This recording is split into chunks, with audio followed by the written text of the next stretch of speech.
بسم الله الرحمن الرحيم.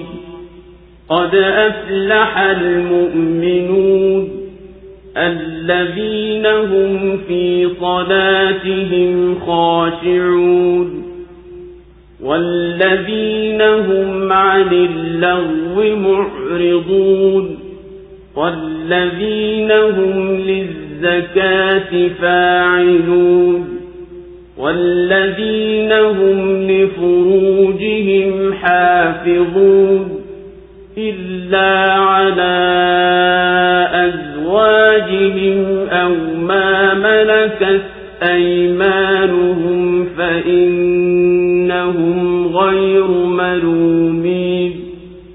فمن ابتغى وراء ذلك فأولئك هم العادون.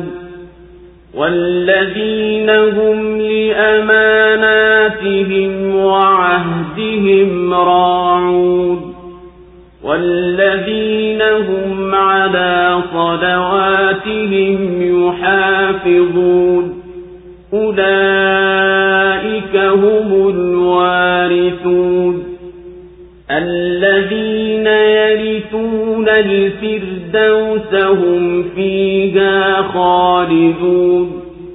ولقد خلقنا الإنسان من سلالة من طين ثم جعلناه نطفة في قرار مكين ثم خلقنا النطفة علقة فخلقنا العلقة مضغة فخلقنا المضغة عظاما فكسونا العظام لحما ثم أنشأناه خلقا آخر فتبارك الله أحسن الخالقين. ثم إنكم بعد ذلك لميتون ثم إنكم يوم القيامة تبعثون. ولقد خلقنا فوقكم 7 طرائق وما كنا عن الخلق غافلين. وأنزلنا من السماء ماء بقدر فأسكناه في الأرض وإنا على ذهاب به لقادرون. فأنشأنا لكم به جنات من نخيل وأعناب لكم فيها فواكه كثيرة ومنها تأكلون. وشجرة تخرج من طور سيناء تنبت بالدهن وصبغ للآكلين. وإن لكم في الأنعام لعبرة نسقيكم مما في بطونها ولكم فيها منافع كثيرة ومنها تأكلون وعليها وعلى الفلك تحملون. Kwa jina la Mwenyezi Mungu mwingi wa rehema mwenye kurehemu. Hakika wamefanikiwa waumini ambao ni wanyenyekevu katika sala zao na ambao hujiepusha na mambo ya upuzi na ambao wanatoa zaka na ambao wanazilinda tupu zao isipokuwa kwa wake zao au kwa iliyowamiliki mikono yao ya kulia. kwani hao si wenye kulaumiwa. Lakini anayetaka kinyume cha haya, basi hao ndio warukao mipaka, na ambao wanazitimiza amana zao na ahadi zao, na ambao sala zao wanazihifadhi. Hao ndio warithi ambao watairithi pepo ya Firdausi, wadumu humo. Na kwa yakini tumemuumba mtu kutokana na asili ya udongo, kisha tukamjalia awe tone ya mbegu ya uzazi katika kalio madhubuti. Kisha tukaiumba tone kuwa damu iliyoganda, na tukaiumba damu kuwa pande la nyama. Kisha tukaliumba pande la nyama kuwa mifupa, na mifupa tukaivika nyama. Kisha tukamfanya kiumbe mwingine. Basi ametukuka Mwenyezi Mungu, mbora wa waumbaji. Kisha hakika nyinyi baada ya hayo mtakufa. Kisha hakika ya nyinyi siku ya kiyama mtafufuliwa. Na kwa yakini tumeziumba juu yenu njia 7, nasi hatukuwa wenye kughafilika na viumbe. Na tumeteremsha kutoka mbinguni maji kwa kiasi, na tukayatuliza katika ardhi, na hakika sisi tunaweza kuyaondoa. Kwa maji hayo tukakufanyieni bustani za mitende na mizabibu, mnapata humo matunda mengi, na katika hayo mnakula. Na mti utokao katika mlima wa Sinai unatoa mafuta na kuwa kitoweo kwa walao. Na hakika mnayo mazingatio makubwa katika nyama hoa. Tunakunywesheni katika vile viliomo matumboni mwao, na nyinyi mnapata katika hao manufaa mengi, na pia mnawala. Na juu yao na juu ya merikebu mnabebwa. Allahu Akbar, Allahu Akbar, la ilaha illa Allah. Suratul Mu'minun imeteremka Maka. Hii ni sura iliyoteremka Maka. Aya zake ni 118. Imeanza kwa kuthibitisha mafanikio ya waumini, na ikafuatia kueleza sifa zao. Kisha ikataja asli ya kuumbwa mwanadamu na kubadilika kwake kwa kukua na kuzalikana vizazi vyake, na baadhi ya mambo yanayodhihirisha uwezo wa Mwenyezi Mungu mtukufu. Tena zikafuatia hadithi za manabii zinazofanana kwa umoja wa ujumbe na umoja wa binadamu, ijapokuwa watu wangahitalifiana baina ya wanaokubali na wanaokengeuka. Na sura hii imeeleza habari za mwenye kutaka uongofu na mwenye kupotoka, na msimamo wa washirikina mbele ya Nabii sallallahu alaihi wasallama. Tena ikaingia kueleza yanayoonekana ya uwezo wa Mwenyezi Mungu katika hukumu za kumuumba mwanadamu. Na Mwenyezi Mungu subhanahu kaingia kuwauliza watu wamjibu kwa kutumia akili zao za maumbile kwa yanayothibitisha kuwepo kwake na kuthibitisha uungu wake. Kisha sura hii ikaeleza hali za watu itakavyokuwa siku ya kiyama, na kwamba wao watahisabiwa na watafanyiwa uadilifu.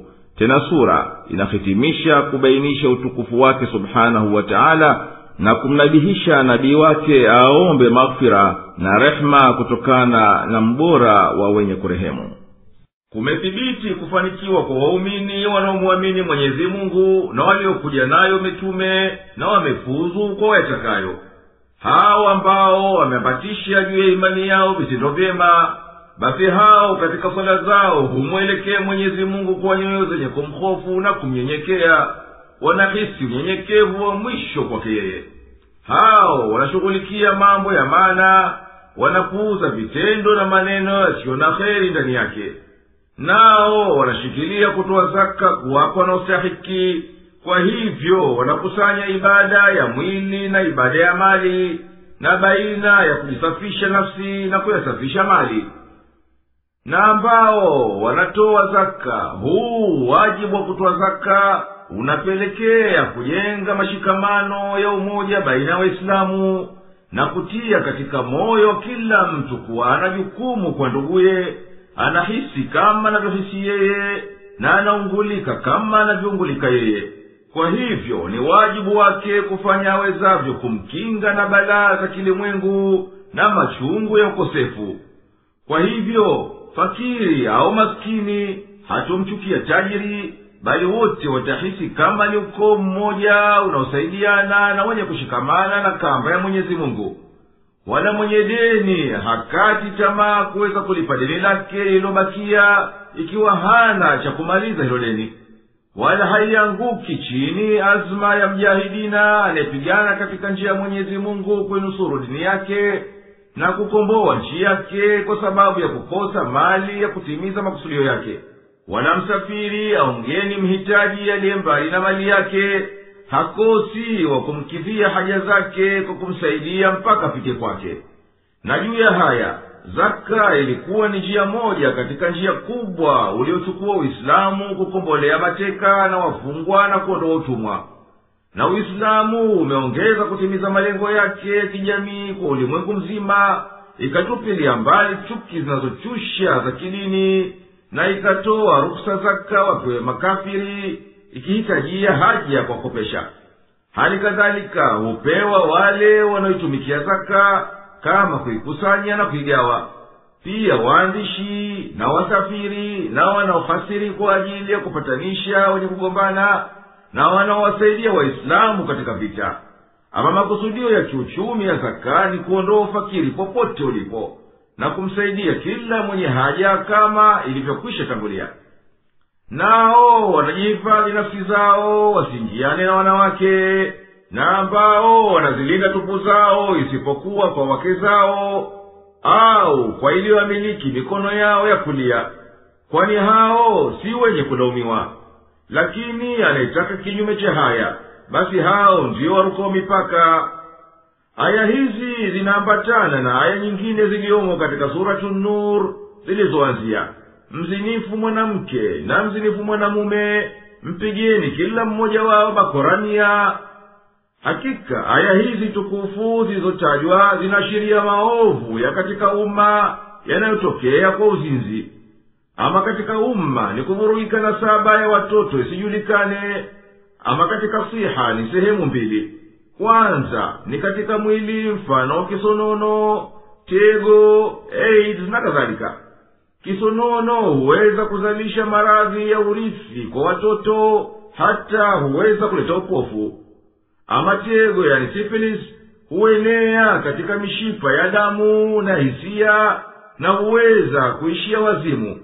Na pia huenea mpaka kwa vizazi, na huenda mtoto akafa tumboni au akatoka na kilema. Ama maradhi ya AIDS, yani ukimwi, hayo ni maafa yasiyosemeka. Mwenyezi Mungu atulinde nayo. Pili ni kuathirika mishipa ya hisia na akili, kwani uzinzi huweza kuathiri dhamiri ya mtu na kuadhibika nayo, na hata mwishowe kuweza kuingia wazimu. Isipokuwa kwa njia ndoa ya kisheria au wenye kumiliki masuria, hao hawalaumiwi. Zamani utumwa ulikuwa ni jambo la kawaida, na ilikuwa mtu akiweza kuchukua katika wajakazi wake akawafanya kuwa ni wakeze. Na Uislamu ulihalalisha utumwa wa mateka katika vita vilivyofuata sharia, ikiwa maadui nao wanakamata watumwa, basi ilikuwa ni halali kuwatendea wao hali kadhalika. Ikiwa maadui hawafanyi mateka kuwa ni watumwa, basi ilikuwa haiwafali Waislamu kuwafanya mateka kuwa ni watumwa. Mwenye kutaka kuingiliana na mwanamke bila ya kupita njia hizi mbili, basi huyo amevuka mipaka sharia hadi ya kuvuka. Na hao waumini wawe ni wenye kuhifadhi kila walichopewa kwa ni amana, ikiwa mali au neno au kitendo au chenginecho, na watimize kila ahadi iliyo baina yao na Mwenyezi Mungu au na watu. Wasihuni amana wala wasivunje ahadi. Na wawe wenye kudumisha kutimiza swala kwa nyakati zake na kuzitekeleza kwa nguzo zake na unyenyekevu wake, mpaka yapatikane makusudio yake, nayo ni kuachisha uchafu na maovu. Hawa wenye kusifiwa hivi ndiyo watakaoirithi kheri yote na wataipata siku ya Kiyama. Hawa ndiyo Mwenyezi Mungu atawafadhili kwa kuwapa Firdausi, ndiyo pahala pa juu kabisa huko peponi, wastarehe humo peke yao. Yawapasa watu waangalie asili ya kuumbwa kwao, kwani hiyo ni dalili za kuonyesha uwezo wetu zenye kupelekea kumwamini Mwenyezi Mungu na kuamini kufufuliwa, kwani sisi tumemuumba mtu kutokana na asili ya udongo. kisha tukaumba vizazi vyake, navyo ni kuwa tulimfanya mtu kwanza tone ya mbegu ya uzazi, yani maji yenye kila sifa ya uhai wa mwanzo, tukaiweka kwenye tumbo la uzazi, na hapo ni pahala pa utulivu palipolindwa. Kisha tukaifanya hii mbegu ya manii baada ya kuipandisha na yai la mwanamke kuwa damu, kisha damu tukaigeuza kuwa kipande cha nyama, kisha tukafanya mafupa, na mafupa tukayavika nyama, kisha tukatimiza uumbaji wake mwishowe baada ya kuipulizia roho kuwa kiumbe kingine mbali ili kuanza kumjenga. Shani ya Mwenyezi Mungu imetukuka kwa utukufu wake na uwezo wake. Yeye hana mshabaha wake na yeyote katika kuumba kwake na kutengeza kwake na kuanzisha kwake. Kisha hakika nyinyi wanadamu, baada ya hayo mambo yenu tuliyoyataja, ni wenye kuendea mauti bila shaka yoyote, na kisha nyinyi mtafufuliwa siku ya Kiyama kwa ajili ya kuhisabiwa na kulipwa jaza yenu. Na hakika sisi tumeziumba mbingu 7 zilizonyanyuka juu yenu, ndani yake vipo viumbe ambavyo hatukughafilika navyo, tunavihifadhi na tunaviendesha. Na sisi kabisa hatughafiliki na viumbe vyetu vyote, bali tunavilinda visipotee na kuharibika, na tunavipangia mambo yao yote kwa hikma. Na kwa yakini tumeziumba juu yenu njia 7, nasi hatukuwa wenye kughafilika na viumbe. Hizo njia 7 zilizotajwa katika hiyo aya maana yake ni mbingu 7, na kwamba hizo si mbingu moja, na Mwenyezi Mungu haghafiliki na mbingu hizo na viumbe vilivyomo ndani yake. Na sisi tumeteremsha kutoka mbinguni mvua kwa hikma na kipimo katika umbo lake na kuteremka kwake, na kusahilisha kwa ajili ya manufaa tumejalia ikae juu ya uso wa ardhi na ndani yake chini. Na sisi hakika ni wenye kuweza kuiondoa wasipate kunafika nayo, lakini hatukufanya hayo kwa kukuoneni huruma. Basi mwaminini mwenye kuiumba na kumshukuru.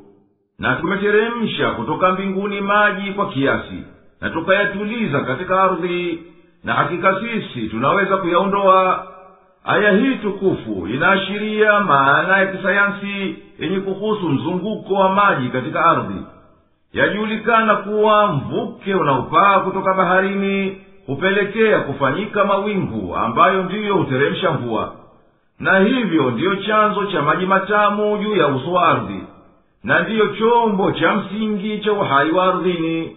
Kutokana na mvua ndiyo huzuka mito inayozua uhai katika sehemu kame zisiyopitikiwa na mvua. Kisha hiyo mito inamiminika baharini, na hulka inarejea tena kutoka baharini kwenda angani na kwenda nchi kavu, na kisha kuingia baharini mara ya pili. Isipokuwa baadhi ya hayo maji ya mvua yanatulia na yanazama kuhifadhika katika mahodhi ya chini ya ardhi, yakawekeka kwa muda mrefu. Mfano wa hayo ni hayo maji yanayopatikana chini ya jangwa la magharibi katika Libya, ambayo yamegunduliwa na watafiti hivi karibuni kutokana na asili yake ya kale. Na huenda maji kama haya yaliyohifadhika chini yakapatwa na mabadiliko ya joto wanayoyaita wataalamu wa elimu ya tabaka za ardhi, yani jioloji, kuwa ni mikondo ya jiolojia, ikenda hiyo na maji mpaka pahala pengine pakavu, ikaleta uhai baada ya kuwa ni maiti.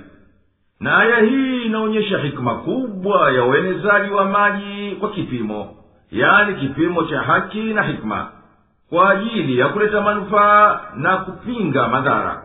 Na tena maana nyingine ya aya tukufu ni kufahamisha pendavyo mwenye kuumba aliyetukuka, navyo ni kujalia yawepo maji ya kiasi maalum katika bahari za ulimwengu kutosha kuwepo mizani ya joto la kufaa katika sayari hii, na ili isiwepo hitilafu kubwa mno baina ya joto na siku za joto na baridi ya siku za baridi, hata ikawa ni muhali kubakia uhai kama ilivyo katika sayari nyingine na katika mwezi.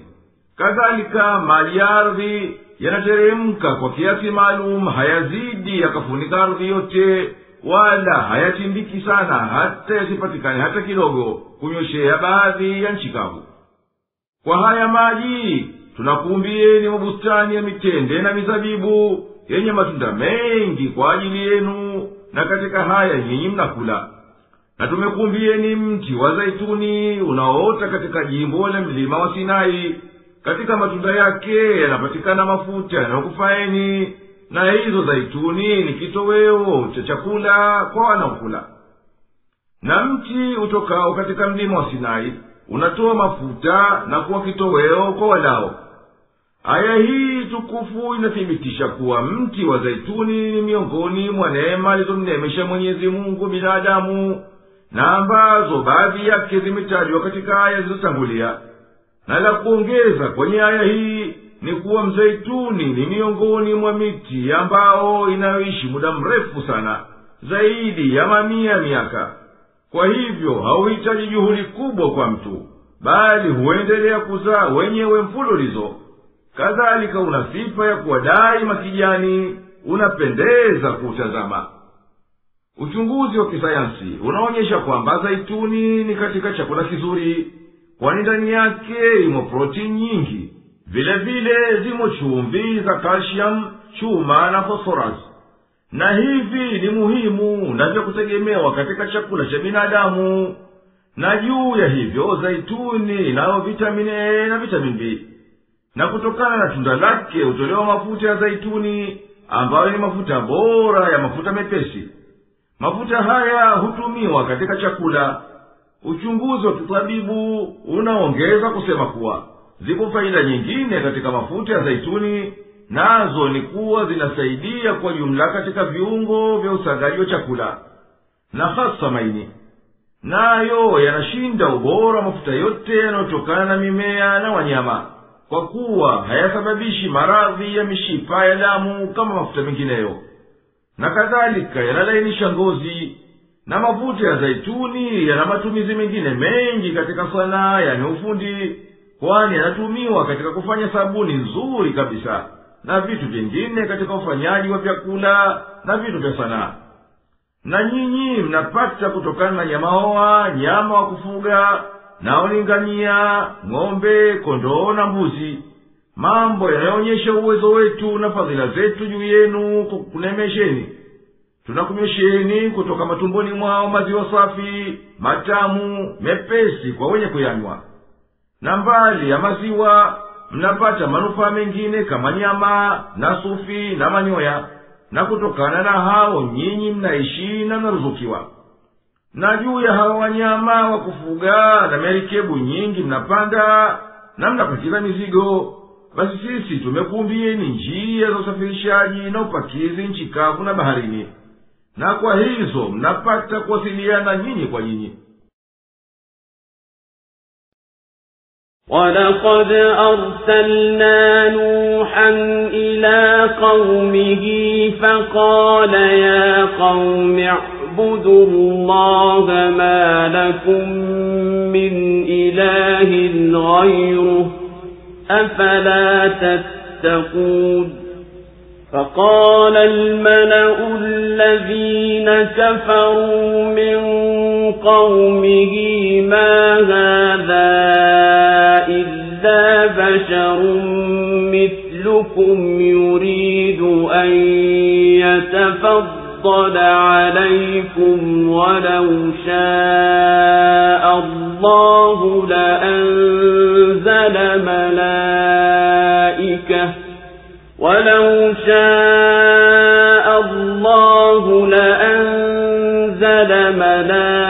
مَلَائِكَةً مَا سَمِعْنَا بِهَذَا فِي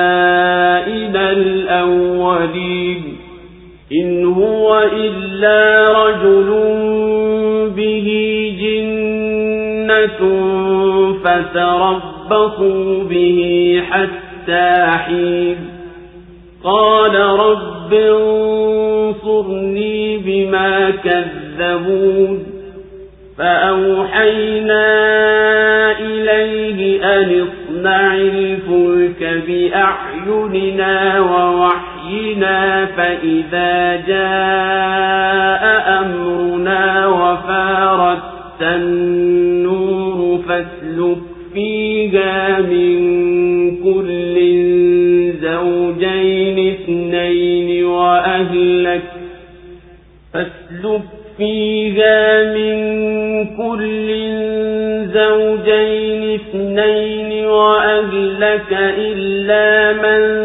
سبق عليه القول منهم ولا تخاطبني في الذين ظلموا إنهم مغرقون فإذا استويت أنت ومن معك على الفلك فقل الحمد لله الذي نجانا من القوم الظالمين وقل رب أنزلني منزلا مباركا وأنت خير المنزلين إن في ذلك لآيات وإن كنا لمبتلين ثم أنشأنا من بعدهم قرنا آخرين فأرسلنا فيهم رسولا منهم أن اعبدوا الله ما لكم من إله غيره أفلا تتقون. Na hakika tulimtuma Nuhu kwa watu wake, akasema enyi watu wangu, mwabuduni Mwenyezi Mungu, nyinyi hamna Mungu asiyekuwa yeye, basi je, hamwogopi? Walisema wale wakuu waliokufuru katika watu wake, huyu si chochote ila ni mtu tu kama nyinyi, anataka kujipa ubora juu yenu. Na lau kuwa Mwenyezi Mungu amependa, basi yakini angeliteremsha malaika. Hatukusikia haya kwa baba zetu wa zamani, huyu si lolote ila ni mtu mwenye wazimu, basi mngojeeni tu kwa muda. Akasema, Mola wangu mlezi, ninusuru kwa kuwa wamenikanusha. Tukampa wahi, unda jahazi mbele ya macho yetu na uongozi wetu. Basi itapofika amri yetu na ikafurika tanuri, hapo waingize ndani yake wa kila namna, dume na jike na ahali zako, isipokuwa yule ambaye katika wao juu yake imekwisha tangulia kauli. Wala usinitajie hao waliodhulumu, kwani hao bila shaka watazamishwa. Basi utakapotulia wewe na walio pamoja nawe humo merikebuni, sema alhamdulillah, sifa zote njema ni za Mwenyezi Mungu aliyetuokoa na watu madhalim. Nasema, Mola wangu mlezi, niteremshe mteremsho wenye baraka, na wewe ni mbora wa wateremshaji. Hakika katika hayo yapo mazingatio, na kwa yakini sisi ni wenye kuwafanyia mtihani. Kisha baada yao tukaanzisha kizazi kingine, tukawapelekea mtume miongoni mwao kuwaambia, mwabuduni Mwenyezi Mungu, hamna Mungu asiyekuwa yeye. Je, hamwogopi? Allahu Akbar, Allahu Akbar, la ilaha illa Allah. Na katika visa vya watu wa kale pana mazingatio kwa ajili yenu mpate kuamini.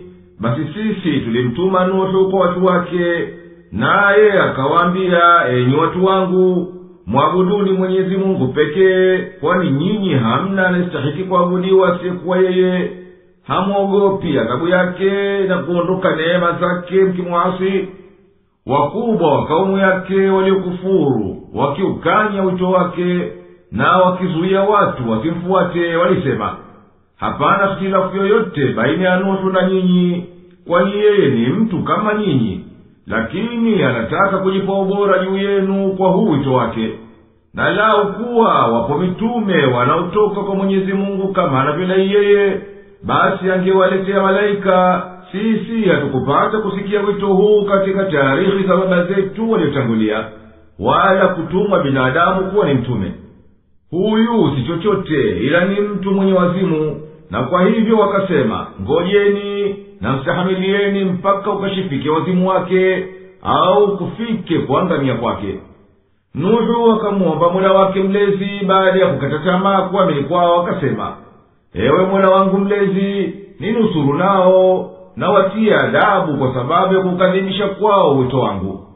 Tukamwambia kwa njia ya ufunuo, yani wahi, unda jahazi, nawe utalindwa na uangalizi wetu. Shari yao haitokupata, nasi tutakuongoza katika kazi yako.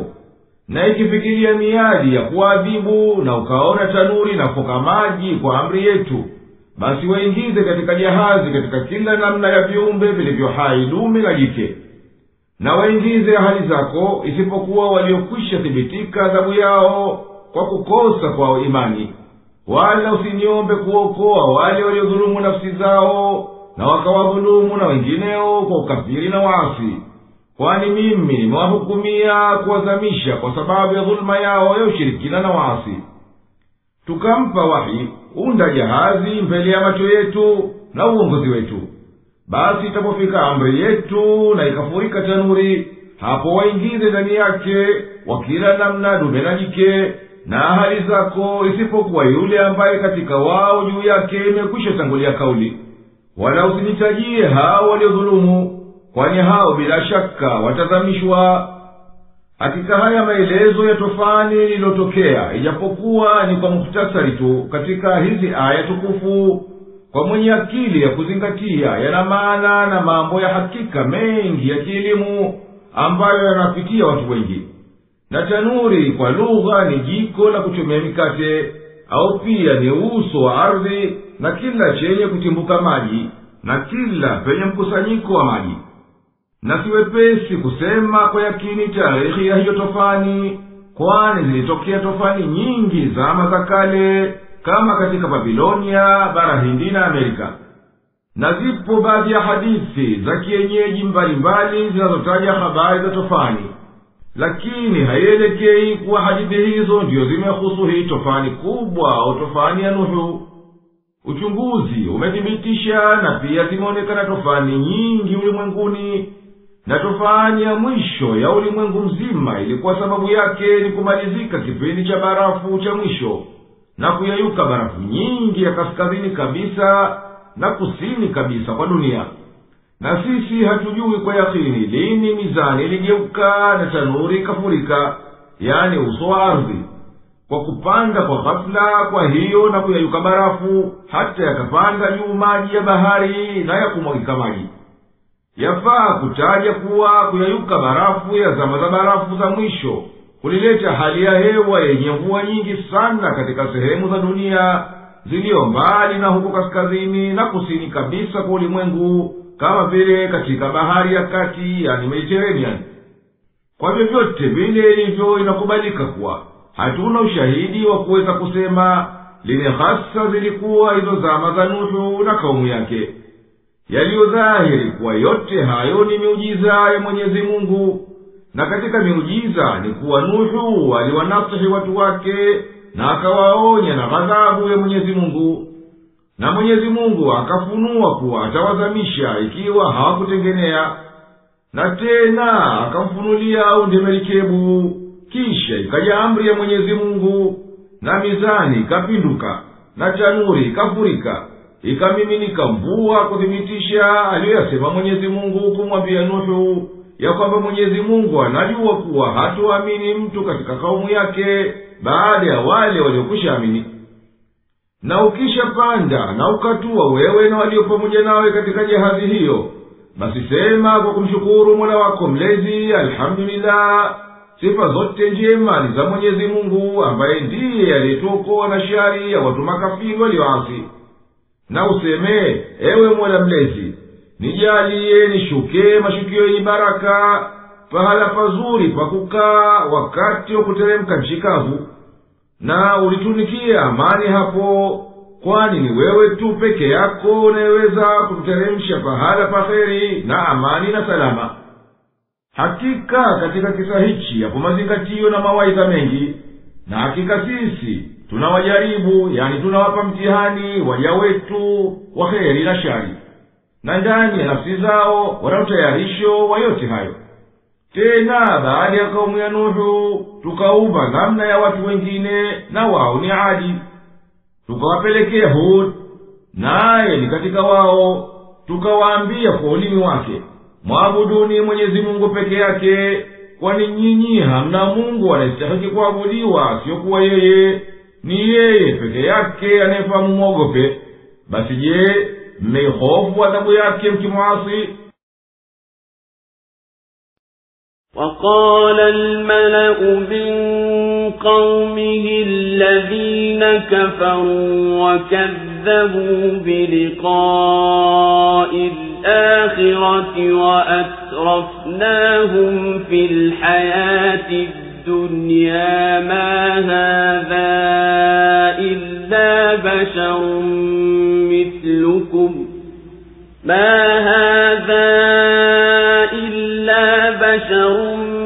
مثلكم يأكل مما تأكلون منه ويشرب مما تشربون ولئن أطعتم بشرا مثلكم إنكم إذا لخاسرون أيعدكم أنكم إذا متم وكنتم ترابا وعظاما أنكم مخرجون هيهات هيهات لما توعدون إن هي إلا حياتنا الدنيا نموت ونحيا وما نحن بمبعوثين إن هو إلا رجل افترى على الله كذبا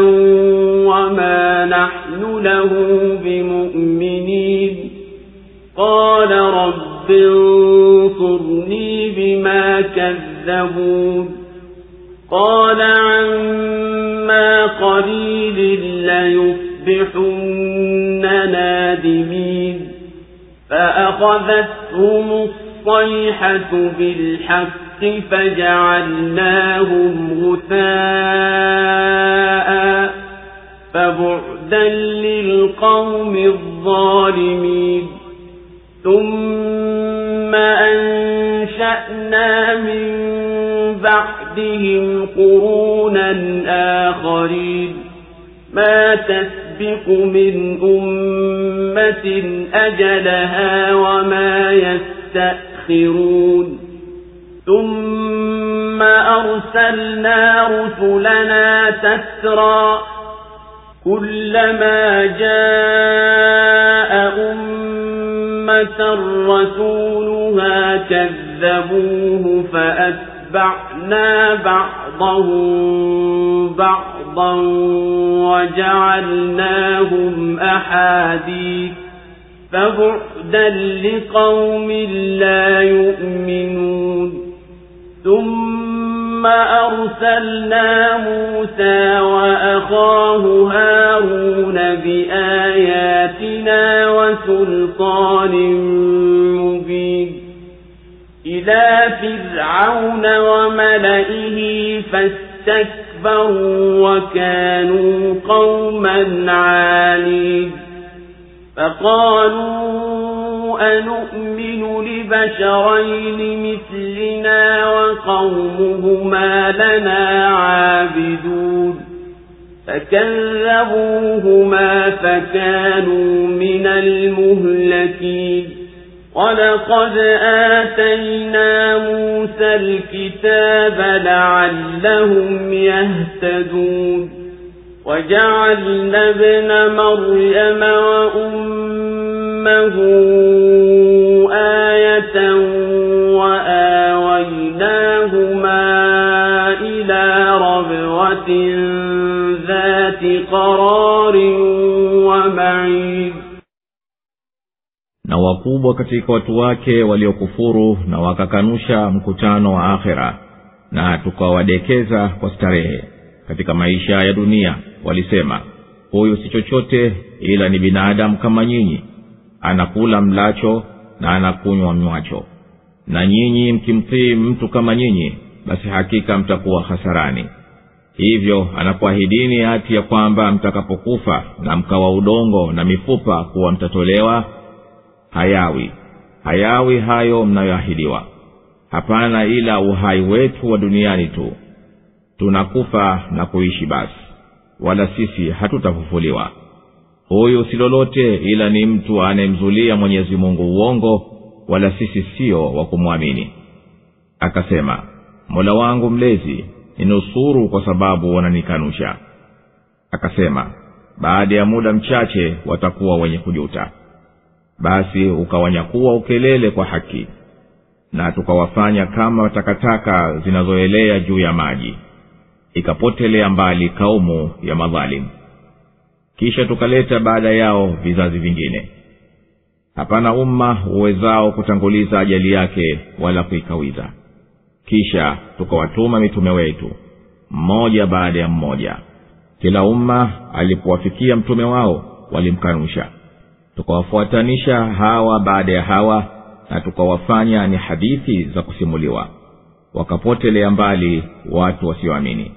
Kisha tukamtuma Musa na nduguye Harun pamoja na ishara zetu na hoja zilizo wazi, kumwendea Firauni na wakuu wake, lakini walijivuna, nao walikuwa watu majeuri. Wakasema, je, tuwaamini wanadamu wawili hawa kama sisi, na ambao watu wao ni watumwa wetu? Basi wakawakanusha na wakawa miongoni mwa walioangamizwa. Na hakika tulimpa Musa kitabu ili wapate kuongoka, na tukamfanya mwana wa Mariamu na mama yake kuwa ni ishara, na tukawapa makimbilio kwenda mahali palipoinuka penye utulivu na chemchem za maji. Allahu Akbar, Allahu Akbar, la ilaha illallah. Na wakubwa katika kaumu yake waliokufuru na kukadhibisha kukutana na Mwenyezi Mungu na mambo ya akhera ya hisabu na malipo, na tukawapa sehemu kubwa ya starehe na neema, wakasema kwa kukanusha wito wake na kuwazuia watu wasimfuate, hapana hitilafu yoyote baina ya Yahudi na nyinyi. Anakula chakula hicho hicho mnachokula nyinyi, na anakunywa vinywaji hivyo hivyo mnavyovinywa nyinyi. Mfano wa huyu hawezi kuwa mtume, kwa sababu hana sifa msizokuwa nazo nyinyi. Na wakawahadharisha kwa nguvu na mkazo, wakiwaambia, mkimtii mtu aliye kama nyinyi kwa utu wake, basi nyinyi hakika mtakuwa mmehasiri, kwa kuwa hamtapata manufaa yoyote mkimfuata. Wakawaambia pia katika kukanya kufufuliwa, hivyo Hud anakuahidini kuwa mtafufuliwa kutoka makaburini kwenu baada ya kushakufa kwenu, na mkawa udongo na mafupa yasiyokuwa na nyama na mishipa. Hayo anayokuahidini ni ya mbali mno, wala hayatakuwa abadan. Hapana uhai ila mmoja tu, nao ndiyo huu uhai wa duniani ambao tunauona una mauti na uhai unaotupitia. Kinachozaliwa kinazaliwa, na kilicho hai kinakufa, wala hatutofufuliwa baada ya kushakufa kabisa.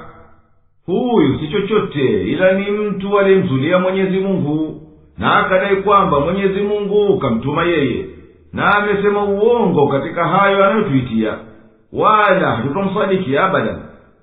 Huda akasema baada ya kushakata tamaa kuamini kwao, ewe Mola wangu mlezi, ninusuru na uwatie adabu kwa sababu ya kukadhibisha wito wangu.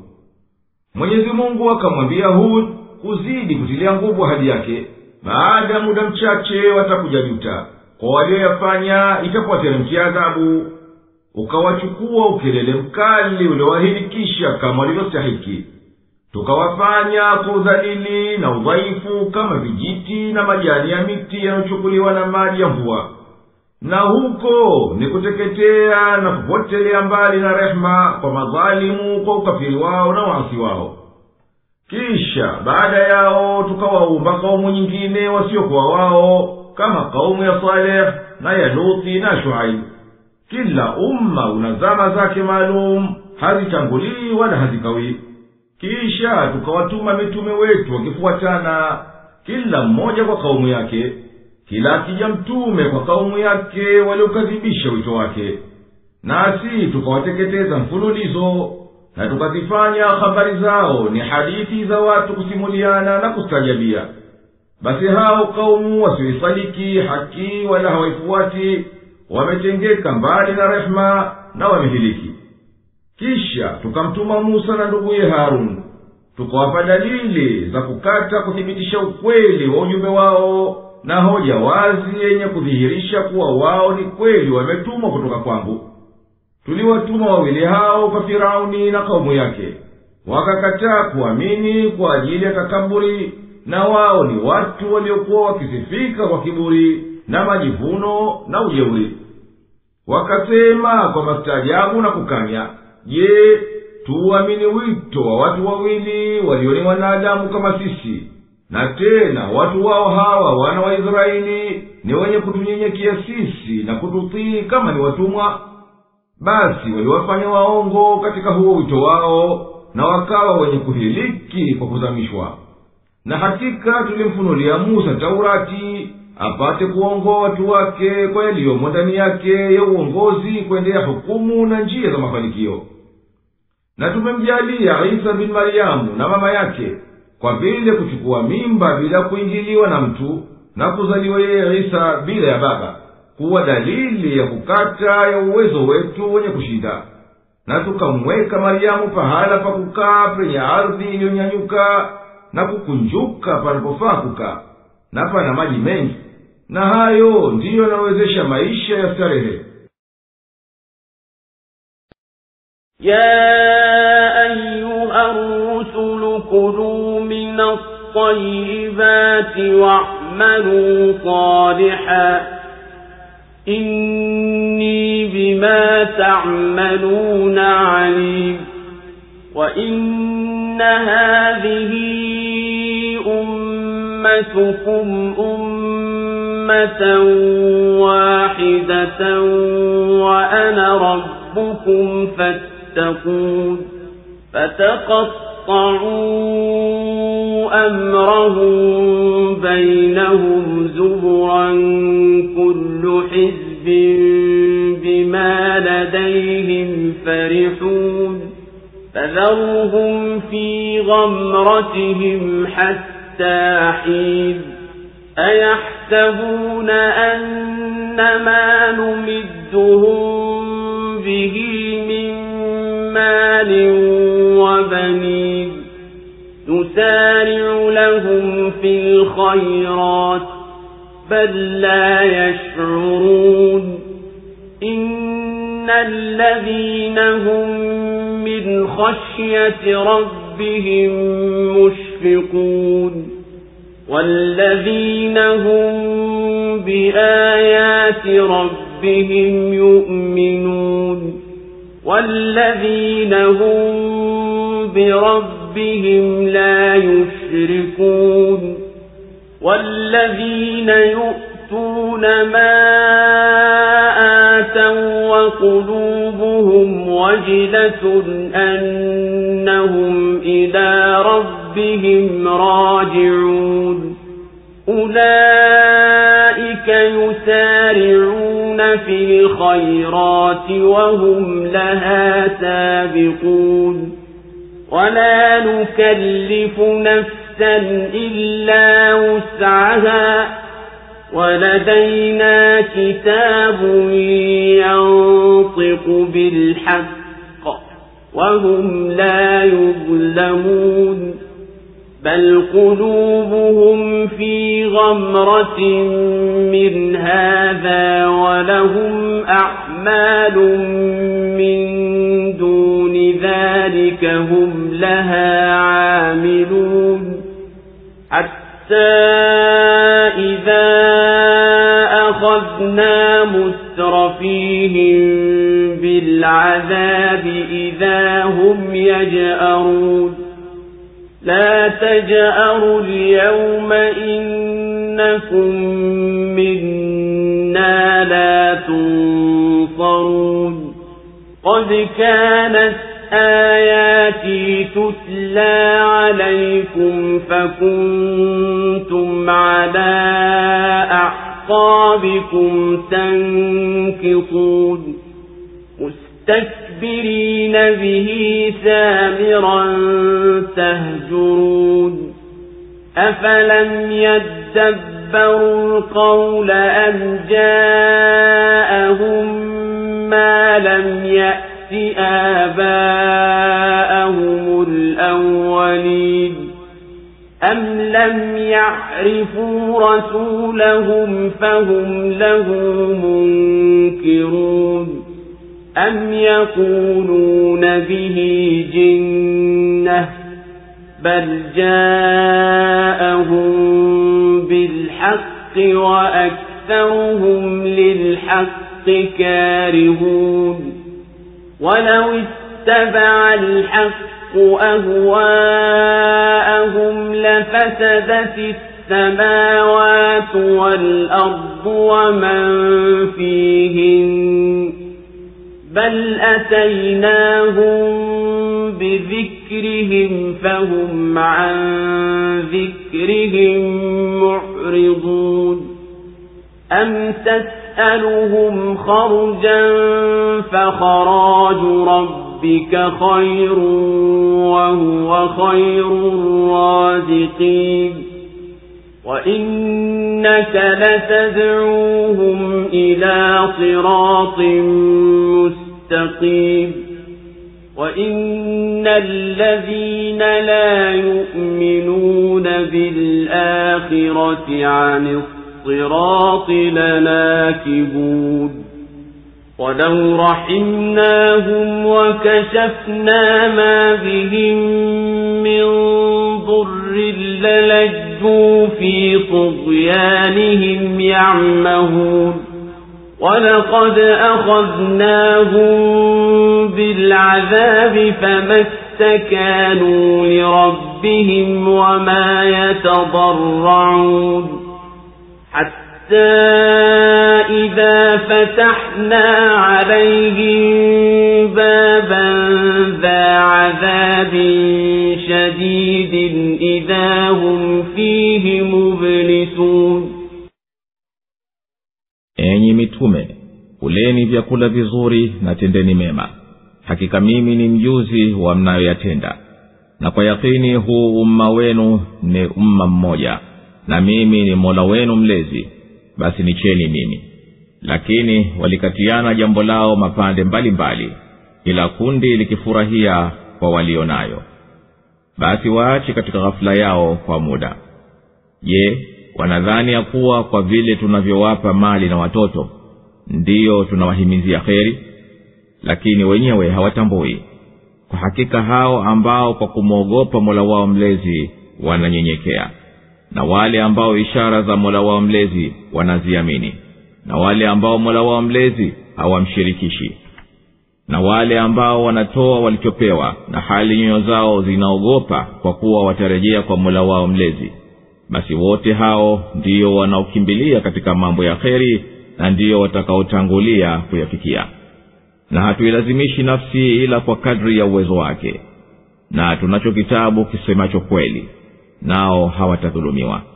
Lakini nyoyo zao zimeghafilika na hayo, na wanajua vitendo vinginevyo wanavyovifanya. Hata tutakapowatia katika adhabu wale waliodekezwa kwa starehe kati yao, hapo ndipo watakapoyayatika. Msiyayatike leo, hakika nyinyi hamtanusurika nasi. Hakika zilikuwa aya zangu mkisomewa, nanyi mkirudi nyuma juu ya visigino vyenu, na huku mkitakabar, na usiku mkiizungumza kwa dharau. Je, hawakuifikiri kauli? Au yamewajia yasiyowafikia baba zao wa zamani? Au hawakumjua mtume wao ndiyo maana wanamkataa? Au wanasema ana wazimu? Bali amewajia kwa haki, na wengi wao wanaichukia haki. Na lau kuwa haki ingelifuata matamanio yao, basi zingeliharibika mbingu na ardhi na waliomo ndani. Bali tumewaletea ukumbusho wao, nao wanajitenga mbali na ukumbusho wao. Au unawaomba ujira, lakini ujira wa Mola wako mlezi ni bora, na yeye ndiye mbora wa wanaoruzuku. Na kwa yakini wewe unawaita kwenye njia iliyonyooka, na hakika wale wasioiamini akhera wanajitenga na njia hiyo. Na lau tungeliwarehemu na tukaondolea shida walionayo, bila shaka wangeliendelea katika upotofu wao vile vile wakitangatanga. Na hakika tuliwatia adhabu kali, lakini hawakuelekea kwa Mola wao mlezi wala hawakunyenyekea mpaka tulipowafungulia mlango wa adhabu kali. Hapo ndipo wakawa wenye kukata tamaa. Allahu Akbar, Allahu Akbar, la ilaha illa Allah. Tumewaambia mitume wafikishie watu wao, kuleni vyakula vya kila namna vya halali na vizuri, na stareheni na ishukuruni neema yangu kwa vitendo vyema. Hakika mimi ni mjuzi wa miyatendayo, na nitakulipeni kwayo. Na tukawaambia wafikishie watu wao, hakika hii dini niliyokutumieni mwifikishe ni dini moja kwa mitarafu ya imani na misingi ya sharia. Na hakika nyinyi ni umma mmoja katika vizazi vyote. Miongoni mwao wapo walioongoka na wapo waliopotoka. Na mimi ndiye Mola wenu mlezi niliyekuamrisheni mwifuate. Basi ogopeni adhabu yangu pindi mkiasi. Lakini watu walilikatakata hili jambo la dini yao. Wapo kati yao walioongoka na wapo waliopotoka, ambao wakafuata matamanio yao, wakafarikiana kwa sababu hiyo, wakawa makundi mbali mbali yenye kufanyiana uadui. Kila kikundi kinafurahi kwa walionayo, kwa kudhania kuwa wao tu ndiyo waliosibu.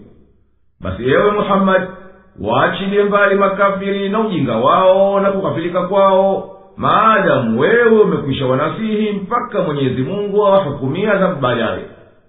Hivyo hawa maasi wanadhania kwamba pale sisi tunapowawacha ukistarehe na mali na watoto tuliowapa, ndiyo basi sisi tumekuwa radhi nao na kheri tukawamimilikia mbio mbio na kwa wingi. Hao ni kama wanyama, hawatambui kwa kuwa hawazitumia akili zao. Mimi si radhi nao, na hizi neema ni kuwapururia tu, kuwapa muda. Hakika wale ambao humhofu Mwenyezi Mungu na humwogopa, na zimejaa ndani yao hofu ya mwenyewe subhanahu, na wale ambao wanaziamini ishara za Mola wao mlezi zilizomo ulimwenguni na zinazosomwa katika kitabu kilichoteremshwa, na wale ambao hawamshirikishi Mwenyezi Mungu na yeyote, na wale ambao wanatoa katika vile anavyowaruzuku Mwenyezi Mungu, na wanafanya amali yao na hali wao na hofu wasifanye taksiri, kwa sababu bila shaka wao ni wenye kurejea kwa Mwenyezi Mungu kwa kufufuliwa na watahesabiwa.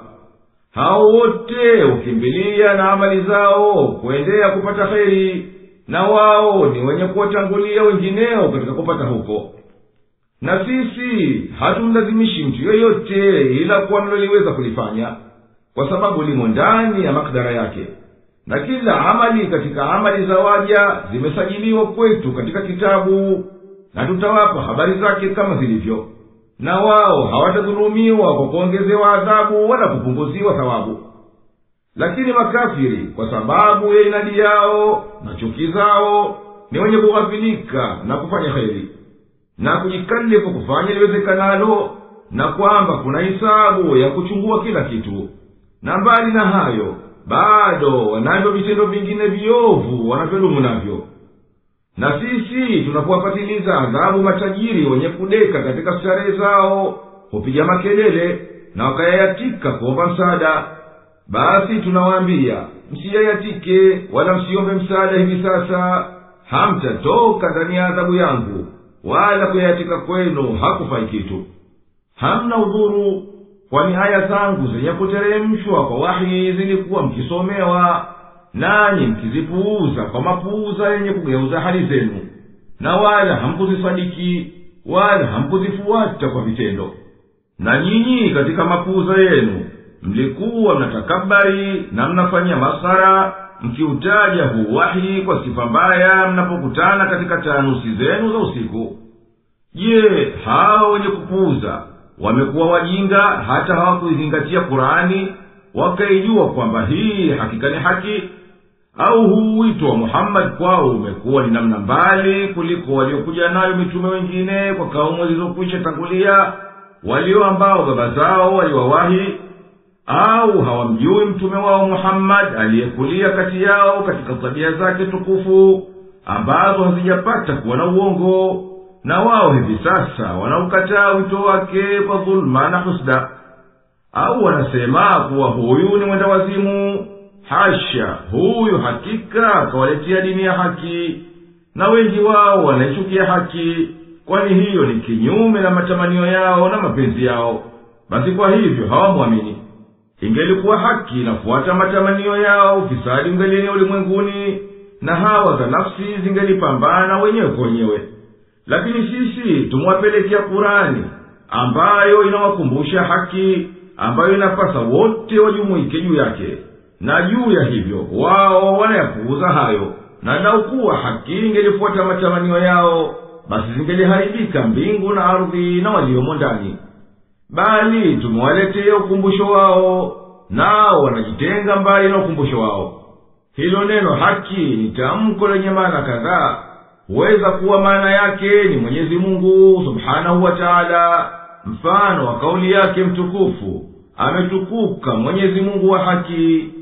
Pengine huwa maana yake ni Kurani, kwa mfano, hakika sisi tumekutuma kwa haki. Na huenda kukusudiwa dini yote, yani miongoni mwake ni Kurani na Sunna, yani hadithi sahihi. Mfano wa kauli yake, nasema imekuja haki na uongo umetoweka. Na ilivyo dhahiri katika tamko la haki hapa ni kuwa makusudio yake ni ile maana ya kwanza, yani Mwenyezi Mungu aliyetakasika na kutukuka. Na kwa hivyo maana iliyokusudiwa na haya ni lao kuwa mwenendo Mwenyezi Mungu unafuatana na watakavyo, na wanaoyapendekeza wakafiri mpango usingelibakia katika hali iliyosimamia shani ya mpango wa mbingu na ardhi na wa viumbe vilivyomo ndani yake. Lakini Mwenyezi Mungu mwenye hikma kuu na uwezo wa kutenda na ujuzi wake ulioenea kwa viumbe vyake, na hikma yake ikadhamini kwa mpango madhubuti, na Kurani kusema kwa uwazi ya kwamba mbingu zina viumbe, anatuelekeza tufahamu kwanza kwa kuamini hayo kwa ujumla ni yakini. Tuache tafsiri yake mpaka apendavyo Mwenyezi Mungu Subhanahu kuidhihirisha kwa kuambatana na kauli yake. Tutawaonyesha ishara zetu angani na katika nafsi zao. Pili, anatuelekeza kwenye utafiti wa kisayansi kama tunaweza, kwani kufikiria hakika hii inatutilia nguvu imani yetu, na imani ndiyo lengo muhimu katika kuelekea kwetu kwenye ishara hizo. Kwani ewe nabii, unawataka ujira kwa huku kufikisha kwako ujumbe?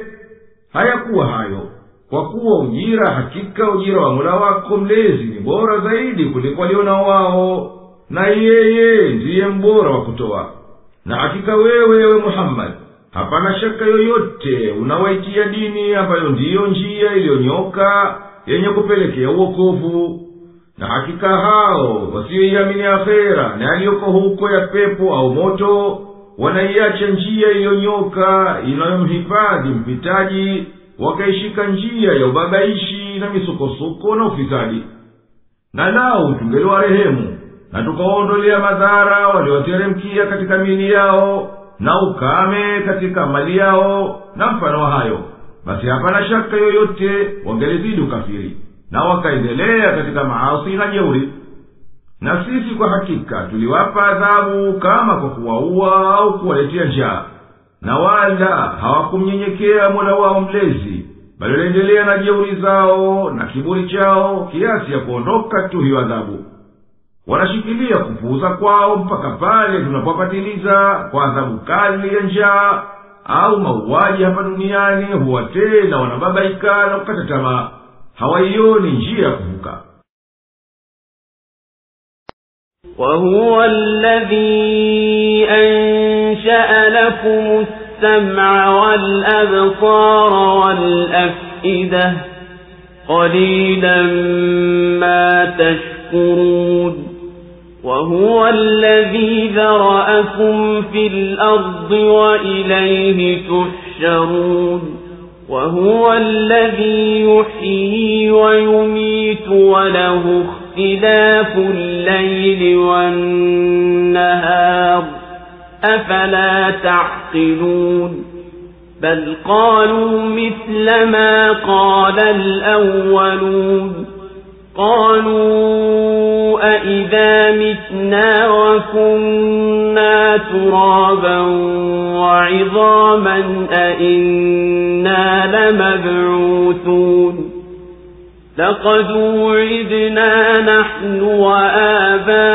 وآباؤنا هذا من قبل إن هذا إلا أساطير الأولين قل لمن الأرض ومن فيها إن كنتم تعلمون سيقولون لله قل أفلا تذكرون قل من رب السماوات السبع ورب العرش العظيم سيقولون لله قل أفلا تتقون قل من بيده ملكوت كل شيء وهو يجير ولا يجار عليه إن كنتم تعلمون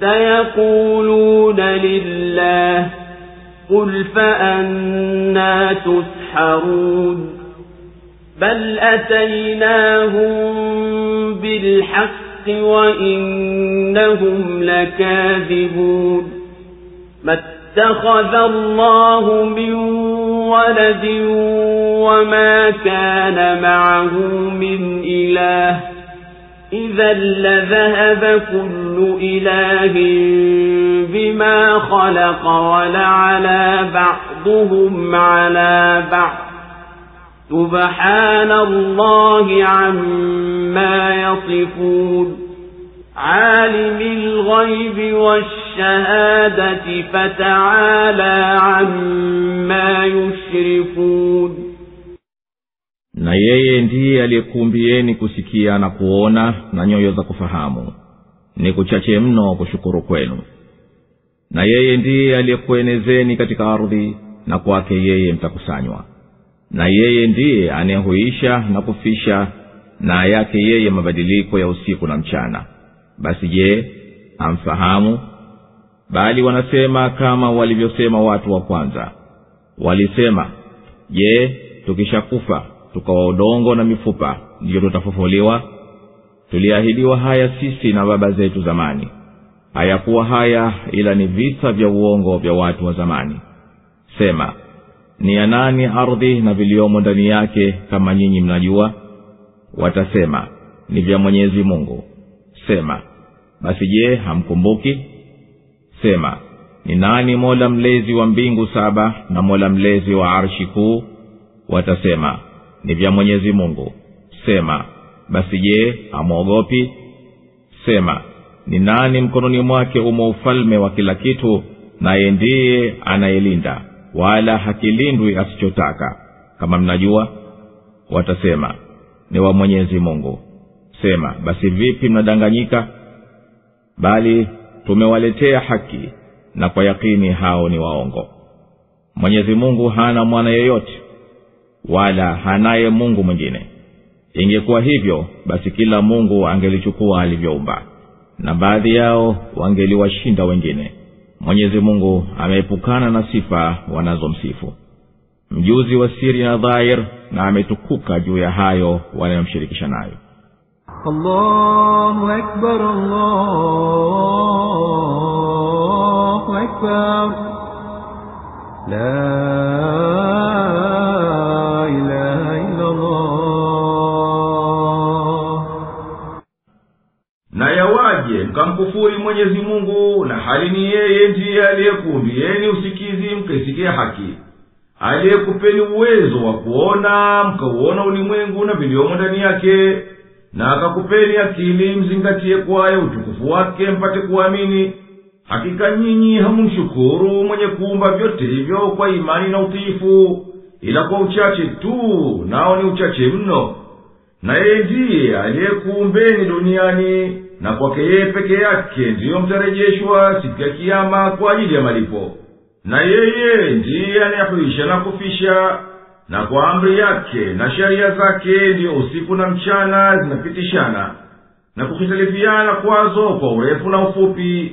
Hamzingatii hiyo kuwa ni dalili ya uwezo wake na kupasa kumwamini yeye na kuamini kukufuriwa. Na yeye ndiye anayehuisha na kufisha, na yake yeye mabadiliko ya usiku na mchana. Basi je, hamfahamu? Aya zenye kutaja usiku na mchana zimekuja mwahala mwingi katika Kurani tukufu, na haya yanaonyesha kuwa Mwenyezi Mungu wa haki aliyetakasika na kutukuka anawakumbusha waja wake kwa ishara hii ya uumbaji. Na kwa kuwa yamo maana ya ndani inawapelekea wenye kufikiri wazidi kuzingatia na kuchungua, na kukhitilifiana usiku na mchana kunatokana na pande mbili kubwa. Kwanza, kukhitilifiana kwa wakati, urefu na ufupi, na pili, kukhitilifiana kwa dhahiri ya tabia na isiyoonekana. Kwanza, khitilafu kwa nyakati. Mchana ni kipindi cha wakati baina ya kudhihiri nche ya jua na inapopotea upeo wa macho, pale linapoonekana kwa jicho kama linagusa uso ardhi. Na ilivyokuwa kwa hakika pale pahali pake pa kuzama jua sipo hapo upeo wa macho, bali tunaona tu hivyo, kwa kuwa miale inayotokana na jua inapinda inapopita katika matabaka ya anga mpaka inapofikiria kwenye jicho la mtazamaji. Na yeye akaliona jua kama liko huko upeo wa macho. Lilo kweli ni kuwa kuzama huku kuko chini kuliko upeo wa macho kwa kadiri ya dakika 35 kwa kipimo cha mduara. Na usiku ni kipindi cha kutimiliza wakati wa mchana mpaka kitimilie kipindi cha mzunguko wa ardhi juu ya nafsi yake kutoka magharibi kwenda mashariki. Na baina ya usiku na mchana vipo vipindi viwili, navyo vya magharibi na mapambazuko.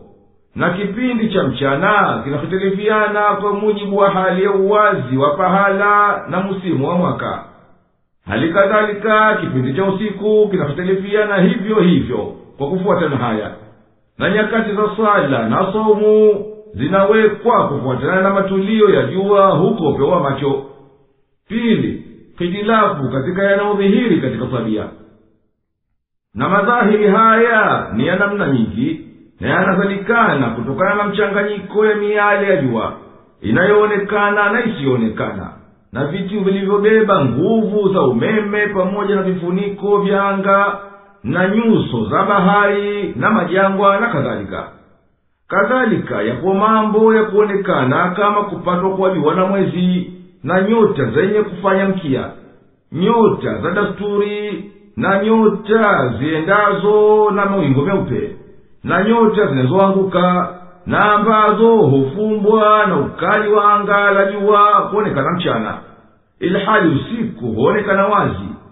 Na muhimu kabisa katika yanayoonekana kuwa ni hitilafu baina ya usiku na mchana ni huu mwangaza wa mchana. Na sababu yake ni kuwa miale inayotoka kwenye jua inapopiga juu ya funiko la anga, ambalo kwa hakika ni sehemu ndogo ndogo zenye chembe ndogo mno za vumbi, hizo hurejesha mwangaza na kutawanya pande mbalimbali. Ikiwa hali ya anga ni safi na vile vichembe vya vumbi ni vidogo sana, na jua liko upeo wa macho, basi rangi inayoenea zaidi na inayoonekana kwa macho zaidi inakuwa ya kibuluu. Ama wakati wa kuchomoza jua au kuchwa, basi mbingu huonekana na rangi ya machungwa yenye kupiga wekundu, na mwanga wa kibuluu unatawanyika. Kwa hivyo mbingu tosini huelekea kuwa kibuluu hafifu. Na wakati wa kuchwa jua tunaona rangi ya kijani kiasi ya nukta moja hivi au akali pembezoni mwake. Huu huitwa mmetuko wa kijani, na aghlabu yake huonekana unapokuwa baharini au nyuma ya kilele cha mlima, au hata kwenye kuta za majumba. Na asili ya kuonekana hivi ni kwa ajili ya kugeuka na kutawanyika miale ya jua, hata ikatoa rangi mbalimbali katika hizo kijani. Muktasari wa haya ni kuwa miale ya jua ina rangi zinazoonekana na zisizoonekana, na zinahitilifiana kwa urefu wa mawimbi yake na kufuata kwake sifa hiyo. Kwa hivyo ndiyo tunaona kwa migongano hiyo mwangaza wa mchana, mazigazi yani sarabi, upinde wa mvua, na rangi za aina mbalimbali zinazozunguka jua na mengineyo katika ishara za mbinguni za ulimwengu tuonao. Na linapopotea jua jioni, mbingu inaonekana kwa rangi mbalimbali kwa sababu ya kuparaganyika mwangaza katika matabaka ya anga la juu. Na kila jua likiteremka unapungua mwangaza wa jioni, na linapungua zile rangi zake za tabia, mpaka likifikiria daraja ya duara 18.5, mbingu inakuwa kiza. Na wataalamu wa nyakati wameweka kuwa huu ndiyo wakati wa kuambiwa kuwa usiku umekuwa giza, na kwa hivyo ndiyo wakati wa kuadhimia swala ya isha. Na wakati huo hasa ndiyo huanza mwangaza wa nyota kama sura ya mnara wa sukari, na tako lake liko upeo wa magharibi. Na hivyo huendelea katika masiku safi ya siku za baridi mpaka kilele cha ile kon au makhrut, yani sura ya mnara wa sukari, kifikia utosini.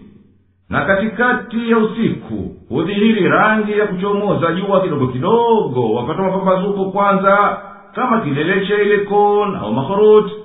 Kilele chake hicho huzidi kupanda, na tako lake hutanuka kwenye upeo wa mashariki mpaka inapodhihiri alfajiri, yani linapokuwa jua liko chini ya upeo wa macho kwa mashariki kwa kadiri ya daraja 18.5 za duara.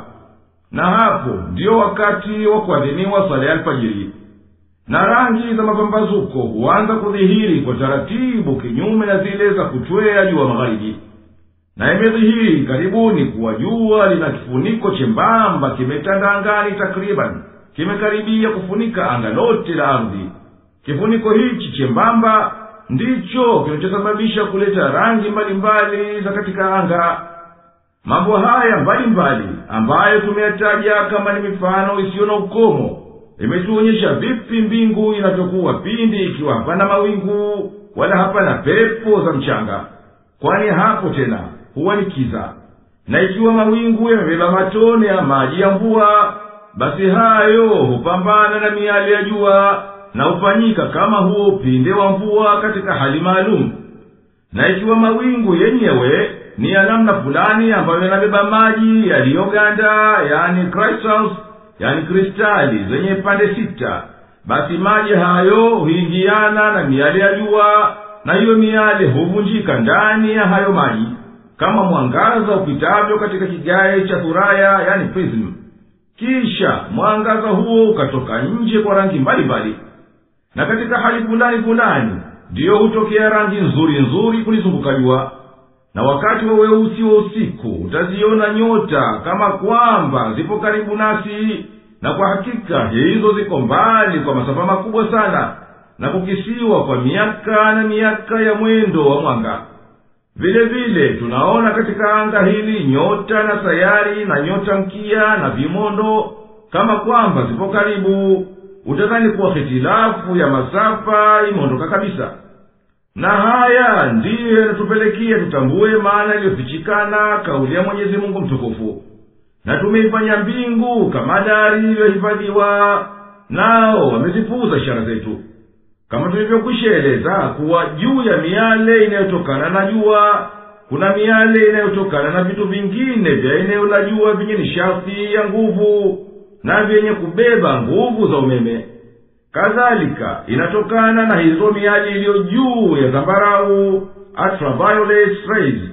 Vitu hivi na miale hii inapambana na matabaka ya anga la juu na huathirika kwa mvuto wa sumaku kuizunguka dunia. Kwa hivyo hulitibua anga la kaskazini na kusini, na huleta kiza katika mbingu ya kaskazini kama kwamba ni pazia, kuzuia mianga yenye rangi nzuri nzuri za kijani zenye kumili kwenye wekundu na kibuluu. sura hizi hubaki pengine muda wa saa kadhaa katika mbingu ya kaskazini, na zaidi waweza kuziona masiku kadhaa wa kadhaa linapokuwa jua linashtadi. Mapazia haya si kama unayaona kaskazini tu, bali hata pia katikati ya dunia. Na katika mbingu vipo vibebaji nguvu za umeme katika mawingu na anga, ambavyo huzalikana kutokana navyo radi na mimemetuko katika anga la juu. Mambo yote haya yanaonekana ambayo tunashuhudia, yanatupelekea tufahamu maana ya ndani ya kauli yake subhanahu wa ta'ala. Hakika katika kuumbwa kwa mbingu na ardhi na kukhitalifiana usiku na mchana pana ishara kwa wenye akili. Kutokana yaliyopita kwa mambo ya dhahiri ya maumbile, inabainikana kwamba haya yanakuwa kwa sababu ambazo hayumkini mwanadamu kuingilia ndani yake.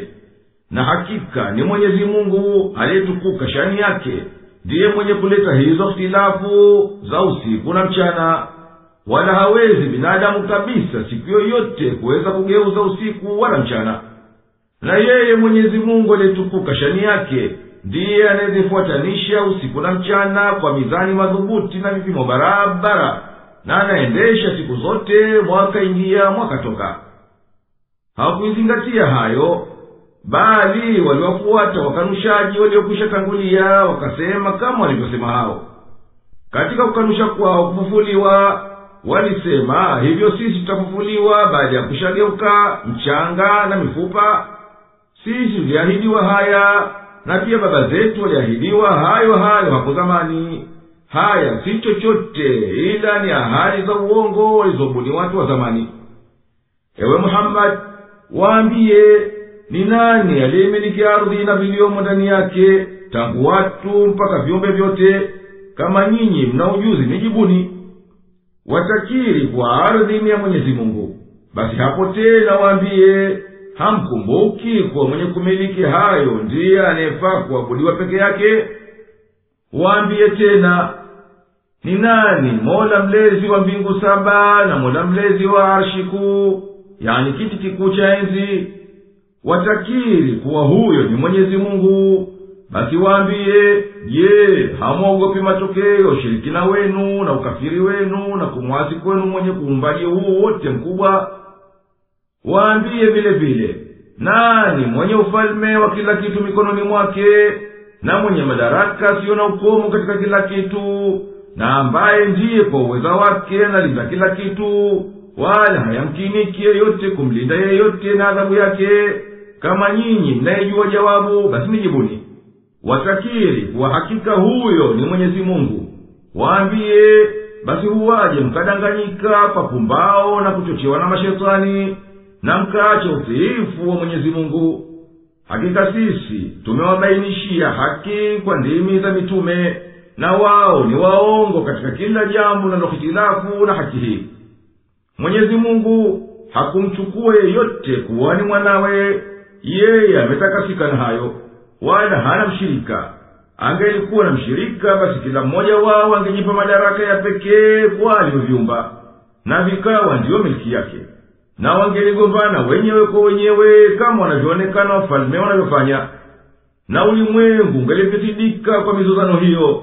Basi Mwenyezi Mungu ametakasika na hayo wayasemayo washirikina, yanayokwenda kinyume na haki. Na yeye amevizunguka vitu vyote kwa kuvijua, anajua tusiyoyaona tunayoyaona. Mwenyezi Mungu ametakasika na hayo wanamnasibisha nayo makafiri, kuwa ati anawashirika.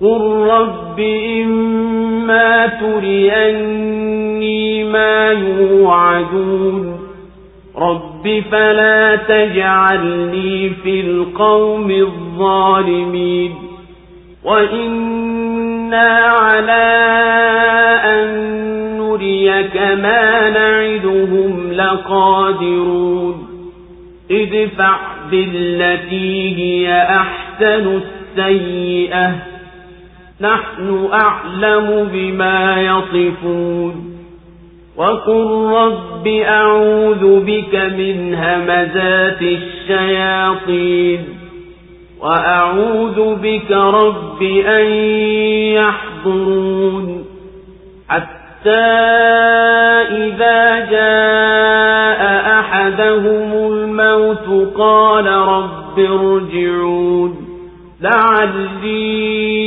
أعمل صالحا فيما ترك كلا إنها كلمة هو قائلها ومن ورائهم برزخ إلى يوم يبعثون فإذا نفخ في الصور فلا أنساب بينهم يومئذ ولا يتساءلون فمن ثقلت موازينه فأولئك هم المفلحون ومن خفت موازينه فأولئك الذين خسروا أنفسهم في جهنم خالدون تلفح وجوههم النار وهم فيها كالحون ألم تكن آياتي تتلى عليكم فكنتم بها تكذبون قالوا ربنا غلبت علينا شقوتنا وكنا قوما ضالين ربنا أخرجنا منها فإن عدنا فإنا ظالمون قال اخسئوا فيها ولا تكلمون إنه كان فريق من عبادي يقولون ربنا آمنا فاغفر لنا وارحمنا وأنت خير الراحمين فاتخذتموهم سخريا حتى أنسوكم ذكري وكنتم منهم تضحكون إني جزيتهم اليوم بما صبروا أنهم هم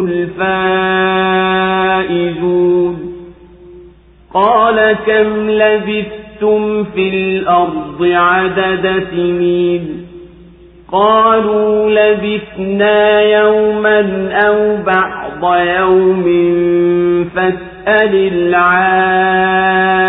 العادين قال إن لبثتم إلا قليلا لو أنكم كنتم تعلمون أفحسبتم أنما خلقناكم عبثا وأنكم إلينا لا ترجعون فتعالى الله الملك الحق لا إله إلا هو رب العرش الكريم ومن يدع مع الله إلها آخر لا برهان له به فإنما حسابه عند ربه إنه لا يفلح الكافرون وقل رب اغفر وارحم وأنت خير الراحمين Sema, Mola wangu mlezi, ukinionyesha adhabu walioahidiwa. Mola wangu mlezi, usinijalie katika watu madhalim hao. Na hakika sisi ni waweza wa kukuonyesha tuliowaahidi. Kinga maovu kwa kutenda yaliyomema zaidi. Sisi tunajua wayasemayo. Nasema, Mola wangu mlezi, najikinga kwako na wasiwasi wa mashetani. Na najikinga kwako Mola wangu mlezi, wasinikaribie, mpaka yanapomfikia mmoja wao mauti husema, Mola wangu mlezi, nirudishe ili nitende mema sasa badala ya yale niliyoyaacha. Wapi? Hii ni kauli aisemayo yeye tu, na nyuma yao kipo kizuizi mpaka siku watapofufuliwa. Basi litapopulizwa baragumu, hapo hautakuwepo ujamaa baina yao siku hiyo, wala hawataulizana. Ama wale ambao mizani zao zitakuwa nzito, hao ndio wenye kufanikiwa, na wale ambao mizani zao zitakuwa nyepesi, hao ndio waliozitia hasarani nafsi zao, na katika jahannam watadumu. Moto utababua nyuso zao, nao watakuwa na nyuso zilizokunjana. Je, hazikuwa aya zangu mkisomewa na nyinyi mkizikanusha? Watasema, Mola wetu mlezi, tulizidiwa na uovu wetu na tukawa watu tuliopotea. Mola wetu mlezi, tutoe humo motoni, na tufanyapo tena basi kweli sisi ni wenye kudhulumu. Atasema Mwenyezi Mungu, tokomeeni humo, wala msinisemeze. Bila shaka lilikuwapo kundi katika waja wangu likisema, Mola wetu mlezi, tumeamini, basi tusamehe na uturehemu, nawe ndiwe mbora wa wanaorehemu. Lakini nyinyi mliwakejeli hata wakakusahaulisheni kunikumbuka, na mlikuwa mkiwacheka. Hakika mimi leo nimewalipa kwa vile walivyosubiri. Bila shaka hao ndio wenye kufuzu. Atasema, mlikaa muda gani katika ardhi kwa hisabu ya miaka? Watasema, tulikaa siku moja au sehemu ya siku. Basi waulize wanaoweka hesabu. Atasema, nyinyi hamkukaa huko duniani ila kidogo, laiti ingelikuwa mnajua. Je, mlidhani ya kwamba tulikuumbeni bure, na ya kwamba nyinyi kwetu hamtarudishwa? Ametukuka Mwenyezi Mungu, mfalme wa haki, hapana Mungu ila yeye, Mola mlezi wa arshi tukufu. Na anayemuomba pamoja na Mwenyezi Mungu Mungu mwinginewe hana ushahidi wa hili, basi bila shaka hisabu yake iko kwa Mola wake mlezi. Kwa hakika makafiri hawafanikiwi. Nawe sema, Mola wangu mlezi, samehe na urehemu, nawe ni mbora wa wanaorehemu. Allahu Akbar, Allahu Akbar, la ilaha illa Allah. Ewe nabii, sema, ukiwateremshia adhabu uliowaahidi hapa duniani, nami nipo pamoja nao, basi nakuomba usinifanye mwenye kuadhibiwa pamoja na makafiri waasi. Na sisi tunaweza kwa utimilivu kukuonyesha adhabu tuliowaahidi ikiwateremkia, basi wewe tuwa ujue kuwa tutashinda. Wewe endelea na wito wako, na ukabili uovu wao kwa vitendo vilivyo vizuri, kama kusamehe au vinginevyo. Na sisi tunajua vyema wanakutaja vipi wewe, na wanavyousema kwa ubaya huo wito wako kwa uovu na uzushi, na sisi tutawalipa kwa hayo. Nawe sema, ewe Mola mlezi, najilinda kwako na wasiwasi wa mashetani wasiniingilie katika nafsi yangu kwa vitendo visivyokupendeza. Na ewe Mola mlezi, najilinda kwako wasiwe nami katika kitendo chochote, ili kitendo hicho kiwe kimetakasika, safi kwa ajili ya ridhaa yako tukufu. Wanaendelea kuwakanusha mpaka utapofika wakati wa kufa mmoja wao hujuta na akasema, ewe Mola wangu mlezi, nirudishe duniani ili nipate kufanya amali njema katika mali au wakati nilioacha. Wala ombi lake haitokubaliwa, kwani haya ni maneno anayasema bila faida, hayakubaliwi. Na pindi akikubaliwa hatotenda kitu, na juu ya yote hatorudi kabisa, kwani mauti ni kizuizi baina yao na hayo wanayotamani mpaka Mwenyezi Mungu atapowafufua. Ukifika wakati wa kufufuliwa, tutawafufua kutoka makaburini kwao, na hayo ni kwa mfano wa kupulizwa tarumbeta, watafufuka nao wamefarikiana. Hapana mtu utamfaa ujamaa wake na fulani. Ujamaa Kiswahili maana yake mahusiano ya nasaba, siyo sosialisti. Wala hapana mtu atayemuomba mtu kitu cha kumfaa, kwani kila mmoja wao siku hiyo atakuwa akashughulika na lake. Amali, yani vitendo, ndiyo mizani ya kupimia. Mwenye imani nzuri na vitendo vyema atakuwa na uzito katika mizani ya Mwenyezi Mungu. Hao ndiyo waliofuzu. Na asiyekuwa na thawabu au vitendo vyenye uzito mbele ya Mwenyezi Mungu, hao ndiyo waliozihasiri nafsi zao kwa kuziuza kwa shetani, nao wataadhibiwa motoni wadumu humo. Moto utawababua nyuso zao, nazo zitakuwa zimekunjana kwa uovu wa mwisho wao.